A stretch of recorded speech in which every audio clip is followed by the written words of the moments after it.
What are do's and don'ts of presentations in management consulting?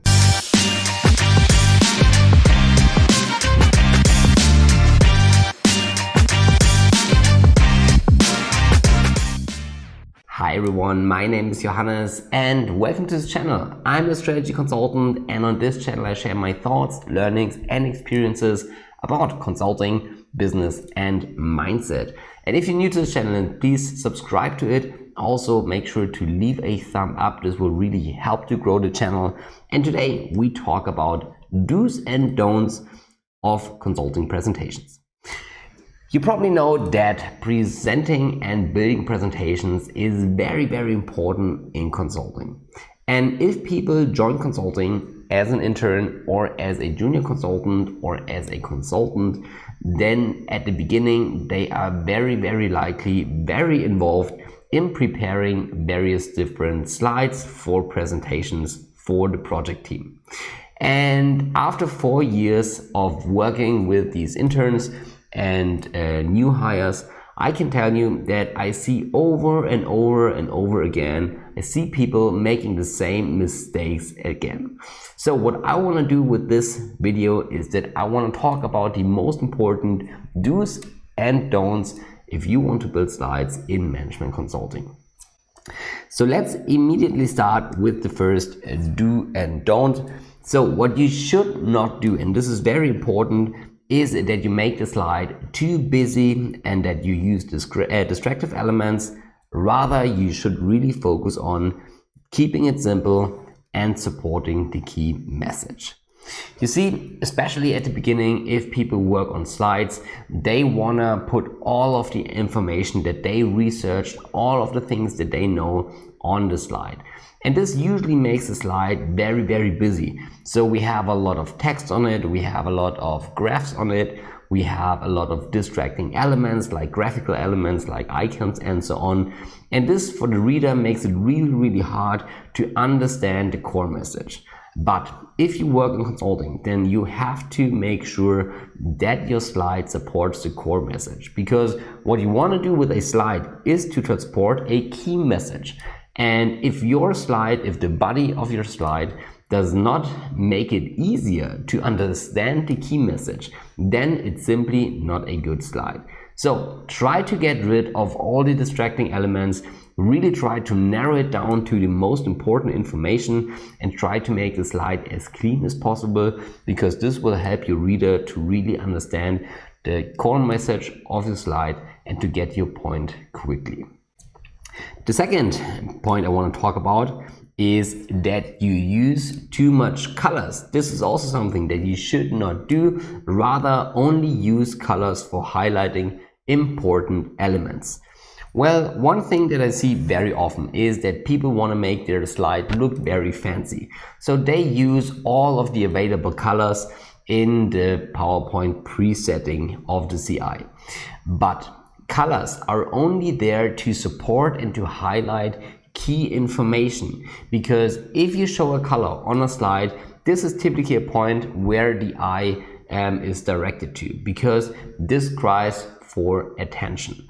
And if you use colors, it's very important that you only use it for the information that you really want to focus on. So maybe if you have a graph with several data points, then maybe you only highlight a column or the bar that contains the key message. Or if you have a text, that you only highlight the key word that you really want to talk about. So very important, only use colors if you want to highlight a certain information. The next point I want to talk about is that you really should avoid using background colors or background images. Rather, try to keep a clean design and always use a white background.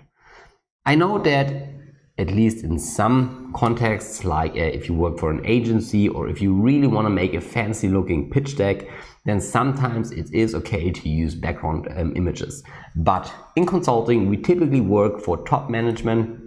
We typically work in an environment where people need to understand information very, very quickly in order to make important decisions. So really make sure that you avoid using background images or background colors. This only distracts, this only makes the slide more busy, more complicated, and it will make it more difficult for the reader to understand the key information. Always try to use a white background. Yes, I know some consultants like to use gray, a very light gray for their text boxes. Yes, you can do that. I'm not a huge fan of that because again, that's a distracting element, but you rather should not use more than that in your background for your elements. The next point I want to talk about is that you really should avoid using shadows or fancy 3D elements or all of the other stuff that PowerPoint provides. Only try to limit your graphical elements really to a minimum, and this is the same for icons and all of the fancy things that you can do.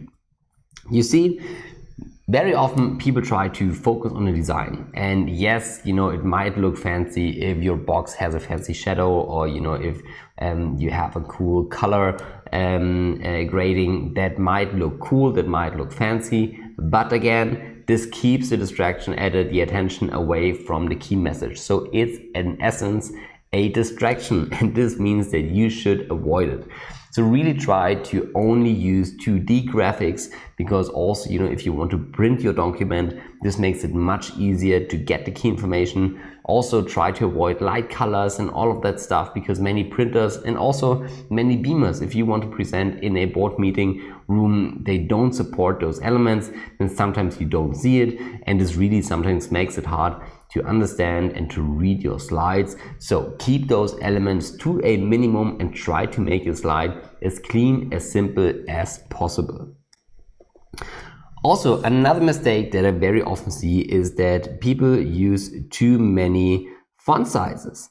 And the issue here is that, again, many font sizes make your slide very busy. I know sometimes you want to have several hierarchies in your slides. Maybe you have a headline, then you have the body text, then maybe you have a subtext, and people very often use different font sizes. But based on my experience, if you keep your font sizes to one or at least a maximum of 2 font sizes, it makes your slide look much cleaner, and also you will immediately see that it's easier to read the content. It's really easier to follow your key message. So try to avoid using too much font sizes, rather focus on 1 or 2 font sizes that you use throughout your entire presentation. Another thing, and this is a very important thing, a point that I want to talk about, is that you really need to avoid to keep room for interpretation. You rather should make that every slide speaks for itself and that everything is on it that you want to say. The thing is that, yes, of course, many things you can also communicate while presenting, but you have to expect that your slide deck will be sent to maybe participants that couldn't attend your to your meeting, or maybe that you send a post read for people who want to read through the document afterwards. And you cannot count on that, you know, the people know what you talked about during your presentation. So you really need to make sure that all of the information that you want to communicate, that you really want to send out, that this is on a slide, and this is included, because otherwise there's a very high risk that important information gets lost. So every time before you send out a slide, read through it again, think about it. Is all of the key information included, and is it represented on the slide? And then last but not least, this is in my opinion the most important tip that I can give, is that you really should not try to prioritize design over content, rather do the opposite, prioritize content over design. And yes, I know if your slide looks very fancy, it's much more likely that the partner and the client will like it. But nevertheless, in meetings and also in discussions with your partner, with the project team, you usually discuss about the content, okay? You discuss about the facts, about the main argumentation. So if you would have 1 hour for a slide, then I would really use 50 minutes for it to work on the content and only 10 minutes to work on the design. Because, you know, the design, you can always work on that later on if you want to brush it up, but never prioritize the content over design over content. So never leave out important pieces of information or make the slide more complicated than it should be just for the purpose of having a great design. Rather try to keep the core content, the core message as clean as possible. Yes, after that you can make sure that the slide looks nice and fancy. This really helps because it's more appealing to the client, and it, you know, just makes the slides more fancy. But always prioritize content over design. Of course, I'm interested what other do's and don'ts you see, so please write it down in the comments. Also, if this brought value to you, then please subscribe to this channel, leave a thumb up. And with that being said, I wish you a very successful day and I hope to talk to you soon. Goodbye, Johannes.